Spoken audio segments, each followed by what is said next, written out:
Nothing will ever come between us.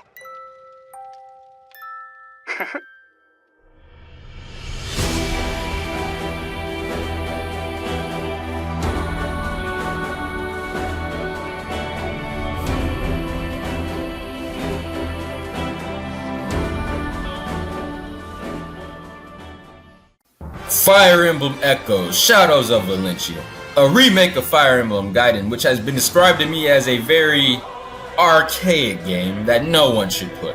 Well, maybe Nintendo realized their mistakes and decided to give the game a remake to not only create a better version of Gaiden, but also to test the market waters with the Fire Emblem game that's not a waifu emblem title. Truth be told, the waifu emblem titles, Fates and Awakening to be exact, were my first Fire Emblem games, and after playing them, I was curious to test out a more traditional game. Luckily, at the same time, they dropped this game, so it's like my prayer was answered. But would this game do traditional Fire Emblem style justice? Would it succeed, leading to possible remakes or new creations following the traditional style?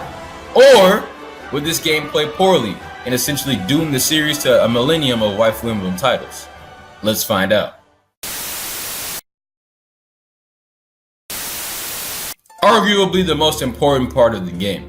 I believe the story in this game holds up for the most part. I've never played the original Gaiden, so I don't know how the original story plays out, but I've heard the story wasn't too awesome. However, I can't say the same for this game. Now I'm going to give a very basic summary of the story without diving into spoiler territory or spoiling major plot points.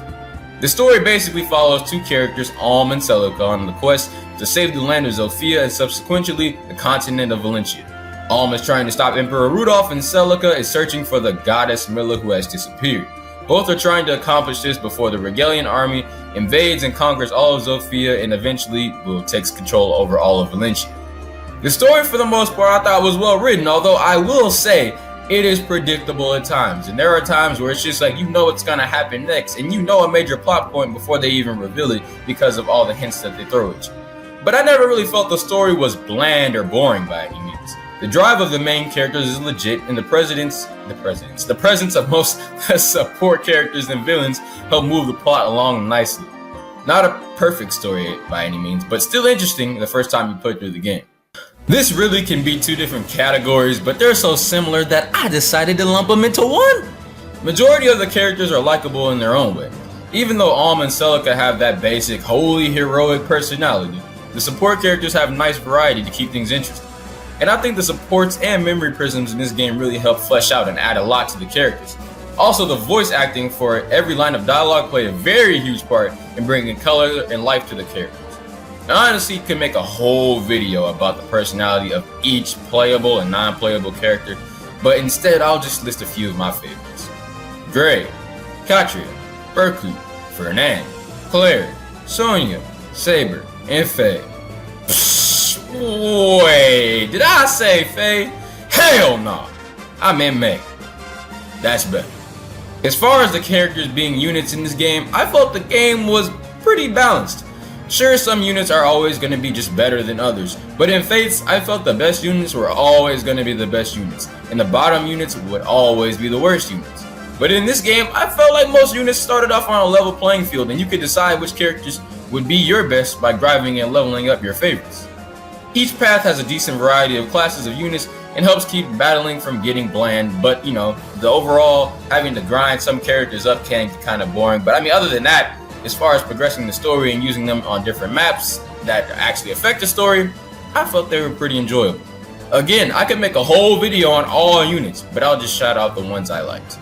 Alm, Celica, Gray, Zeke, May, Leon, Cliff, Python, Matilda, geez, one more, and Katria. Dread Fighters. When in doubt, Dread Fighters. You're in a bad situation? Dread Fighters. Just Dread Fighters. Priestess and Golden Knight class is actually decent too. Actually, in this game, I felt every class was effective in its own way, but Dread Fighters are the gods of this game. Just remember that. So far, I've been doing nothing but praising this game, but the map design is where a lot of the praise stops. Some of the maps in this game are, well, for lack of a better word, trash. Mainly on Celica's side, but Alm has a few on his too. Now don't get me wrong, cumulatively, Overall, the map designs for the whole game is okay, alright?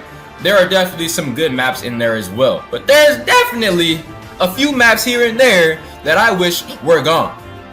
Enemy placement on them really isn't terrible, but the Cantors, bro. The Cantors, they be getting out of hand. They be tripping for no reason. They have no chill, especially at the end of the game. Just be prepared for these specific maps. Dead Man's Mire, Mire Boneyard, Regale Falls, Nui Baba's Abode, and potentially Regale Plains. But you can save yourself and bypass yourself from this one if you save a certain someone, hint hint, wink wink, nudge nudge, from Nui Baba's Abode. I didn't tell you who that was, I'm just trying to help you out, alright? You'll thank me later once you play through the game.